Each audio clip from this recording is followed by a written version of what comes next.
El canal Los Verdaderos Profesionales de la Conducción les presenta un saludo cordial. En el día de hoy les voy a compartir algo que les vengo anunciando hace varios videos y es vamos a empezar a conocer la administración y ejecución del ultramantenimiento para tractocamiones. En el día de hoy vamos a ver la parte A, esto es un poco extenso, vamos a distribuirlos en varios videos para la comodidad de ustedes y los puedan ver sin realmente volvernos cansones. Hoy vamos a ver la parte A, filosofía y principios generales del ultramantenimiento. ¿Qué es realmente ultramantenimiento? ¿Cuál es la diferencia con los mantenimientos convencionales que hasta la fecha se aplican? El origen de ese ultramantenimiento, de ese programa, en dónde nació ese programa, y vamos a ver cómo ese ultramantenimiento va a hacer que el transporte sea un negocio exitoso, porque va a ser un éxito en los tractocamiones si se aplica de la manera como está establecida. Caballeros, bienvenidos.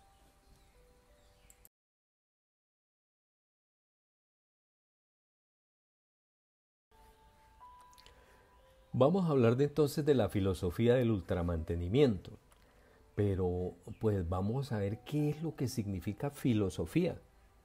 Aquí hay una definición bien interesante, dice, es la actividad en la que nos embarcamos, a veces sin quererlo, cuando nos ponemos a pensar críticamente sobre los conceptos, creencias y procedimientos que utilizamos habitualmente. Nos cuestionamos, eso es filosofar. ¿Realmente lo que yo estoy haciendo cumple los objetivos para los cuales lo ejecuto?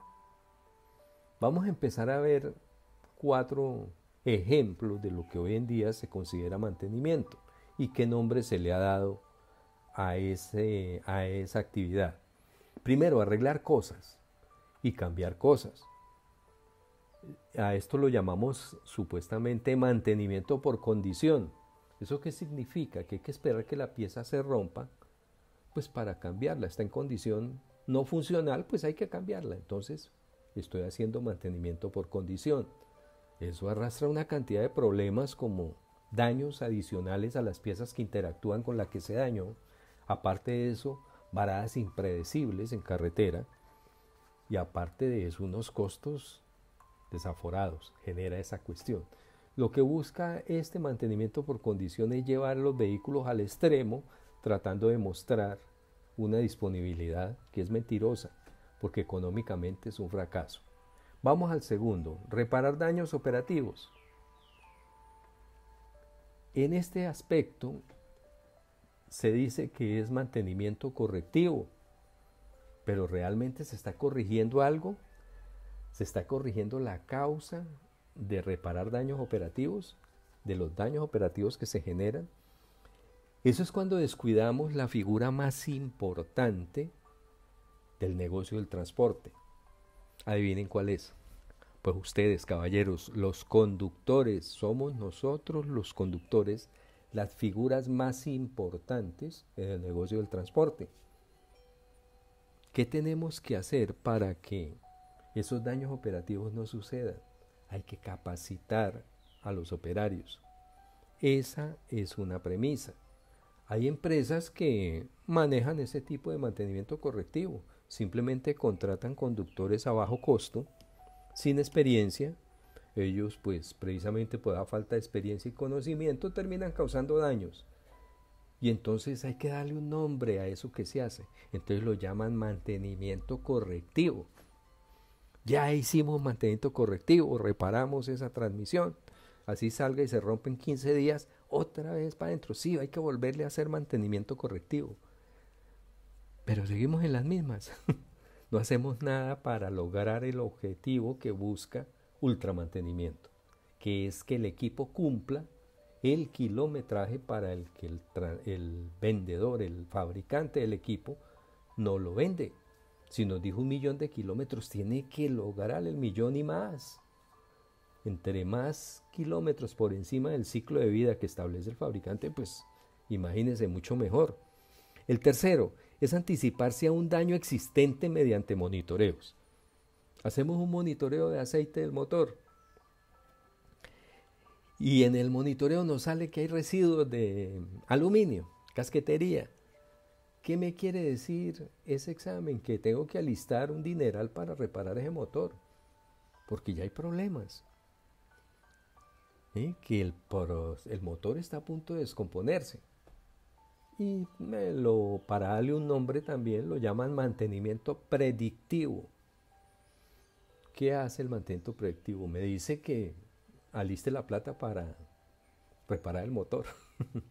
Pero realmente está haciendo algo el mantenimiento predictivo, como lo llaman, porque a veces equivocadamente se llama así, pero no lo es, para lograr que el equipo cumpla el kilometraje, las horas, el número de RPMs, lo que el fabricante me vendió.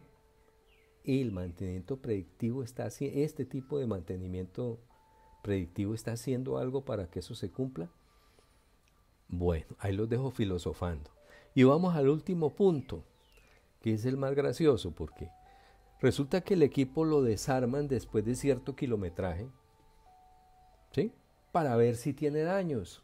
Desarman una transmisión, desarman un motor, un turbo, un sistema de inyección, un diferencial, que para ver si tiene daños.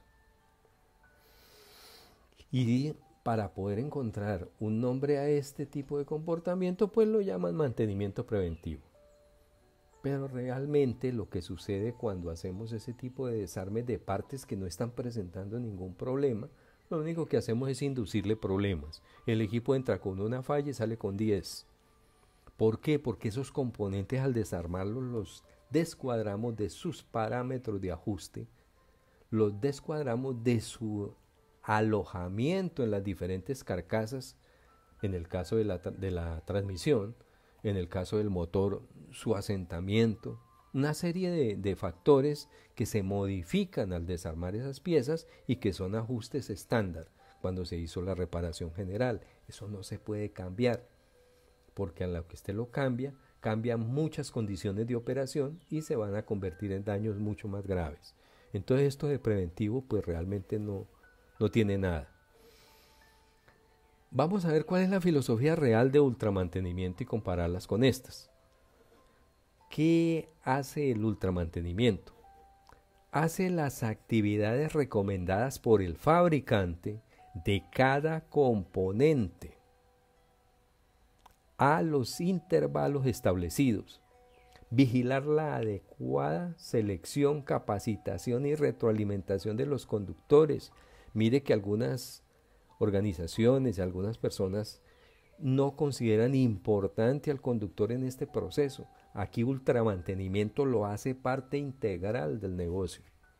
¿Y cómo lo hace parte integral? Capacitándolo, seleccionando personas inteligentes, personas profesionales, ¿sí?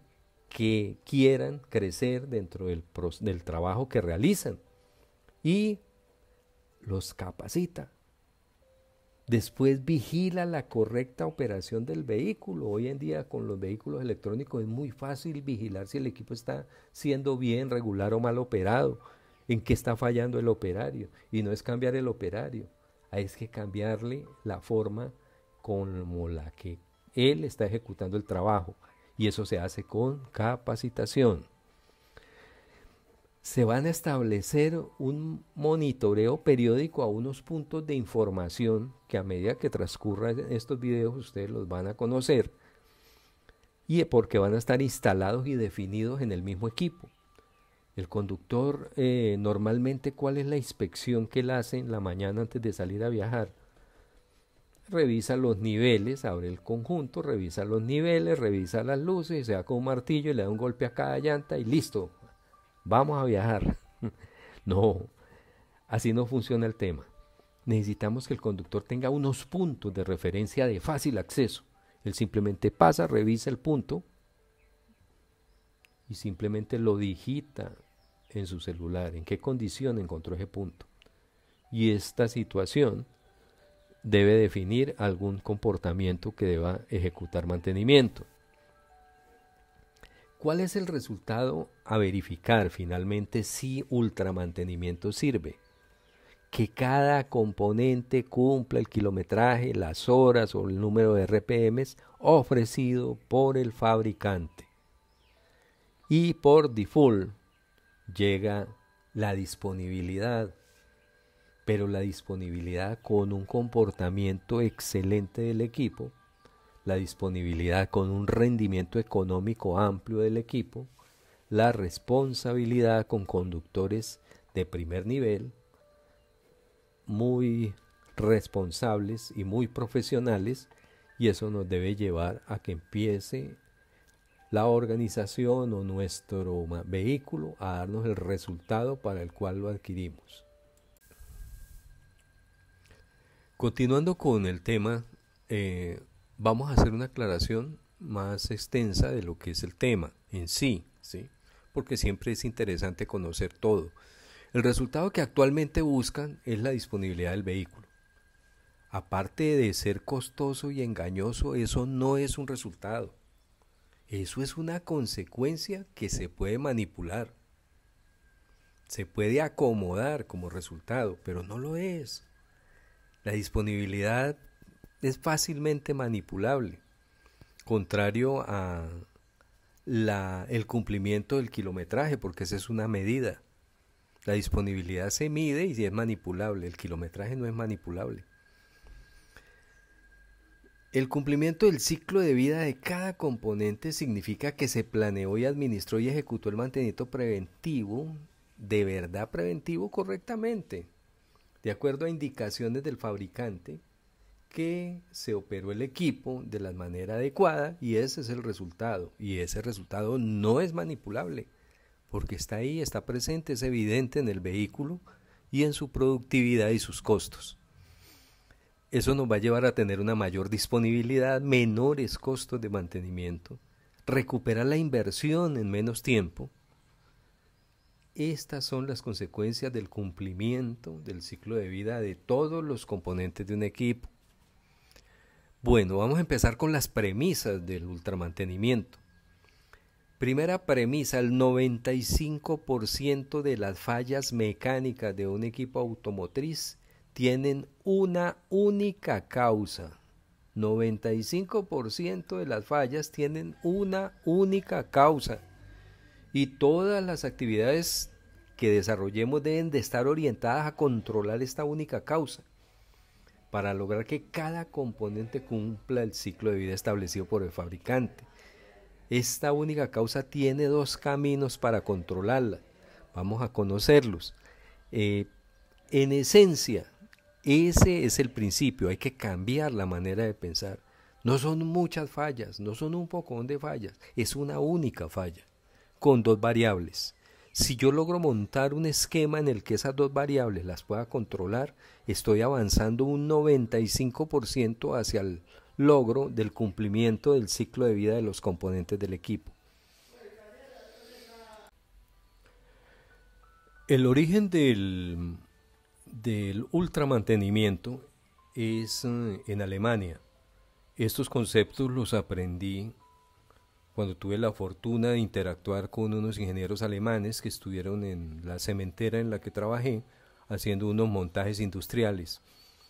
Ellos me comentaron que todo este tema del ultramantenimiento era aplicable tanto a equipos industriales como automotrices, y me pasaron la información. Desafortunadamente, pues fue, a pesar de todo el tiempo que estuve trabajando en la organización, nunca se pudo implementar el ultramantenimiento, sencillamente porque la necesidad de la compañía era disponibilidad, sin importar los costos, y eso fue lo que impidió el tema. Bueno, señores, continuemos. Dice ultramantenimiento: la causa única de fallas en los equipos industriales y automotrices son las vibraciones parásitas. Cualquier vibración que esté por fuera del rango que le definió el fabricante en el momento en que construyó la pieza, la diseñó y la montó, él le acomodó un rango de vibraciones que es el que el equipo normalmente debe tener. Cuando ese rango de vibraciones se sale de ese esquema, de esa, valga la redundancia, de ese rango, esas vibraciones que hay por fuera son vibraciones parásitas. Y esas vibraciones parásitas son las que nos causan todos, el 95%, por no decir todos, los daños mecánicos en los equipos automotrices. Ahora, esas vibraciones parásitas tienen dos vías para controlarlas. ¿Cuáles son las dos vías o los dos orígenes de esas vibraciones parásitas? Uno es la desalineación y el otro es el desbalanceo. Si logramos mantener nuestros equipos alineados de acuerdo a lo que el fabricante estableció y todas nuestras piezas que rotan en el vehículo balanceadas, vamos a lograr que él no genere vibraciones parásitas y por lo tanto vamos a alejar los daños mecánicos que nos puedan originar esas vibraciones parásitas. Cuando hablamos de desalineamiento o de alineamiento, pues por lo general en nuestra mente es el sistema de dirección del vehículo o la relación de la unidad tractora con respecto al tráiler. Efectivamente esos son elementos de alineación, pero también hay otra serie de elementos que deben estar perfectamente alineados para poder efectuar una tarea correcta de operación del equipo y que no se generen vibraciones parásitas y que nos causen daños mecánicos. Sabemos que el cigüeñal debe estar perfectamente alineado con el propulsor de la transmisión, que el propulsor de la transmisión debe estar alineado con el eje corredizo de la transmisión, que el eje corredizo de la transmisión debe estar alineado con el eje de la media caja y la salida del eje de la media caja debe estar perfectamente alineado con el sistema cardánico y así sucesivamente. Este es un ejemplo. La suspensión neumática tiene sus parámetros de alineación, la suspensión mecánica tiene sus parámetros de alineación. El radiador, aunque parezca increíble, tiene también su balance y su alineación, lo mismo que intercooler. Toda una serie de ejemplos en los que si prestamos la atención y nuestra mente, nuestra reflexión está orientada a pensar que debemos eliminar las vibraciones parásitas, entonces vamos a poder encontrar las desviaciones más fácilmente, esas desviaciones que son las alineaciones. Aquí en el cuadro podemos observar tres ejemplos de desalineación básicamente. Tenemos cuando los dos ejes que deben de estar alineados o los dos puntos que estamos revisando en paralelo está uno más alto que el otro. Después está la desalineación angular, en el que el uno está instalado correctamente y el otro está desviado en ángulo. Y tenemos los mixtos que tienen las dos situaciones, desviación en paralelo y desviación en ángulos. Este es un ejemplo que podemos investigar en todos los componentes del vehículo que presenten en algún momento un síntoma.